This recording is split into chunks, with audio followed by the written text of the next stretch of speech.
Sa mga oras na yan mga tangay, grabe, habang nagtatakip silim, kitang kita mo yung ganda ng paglubog ng araw, yung sunset kumbaga.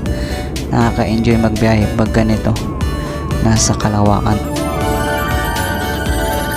So andito na nga tayo mga tangay sa Puerto Princesa Airport. Naglalakad na tayo, nakababa na tayo ng eroplano, kaya ni-enjoy na lang natin yung pagpunta sa arrival area. Kasama natin sila nanay at tatay dyan sa ating pag-uwi ng Palawan. Kaya makikita nyo medyo ginabi na tayo mga tangay dahil sa yung flight natin ay from 6 PM. Dumating na tayo mga alas 7 na. So hanggang dito na lang muna ang ating vlog mga tangay. Huwag nyong kalimutang i-like, comment and i-share ang ating video. Maraming salamat sa panonood. See you on my next vlog.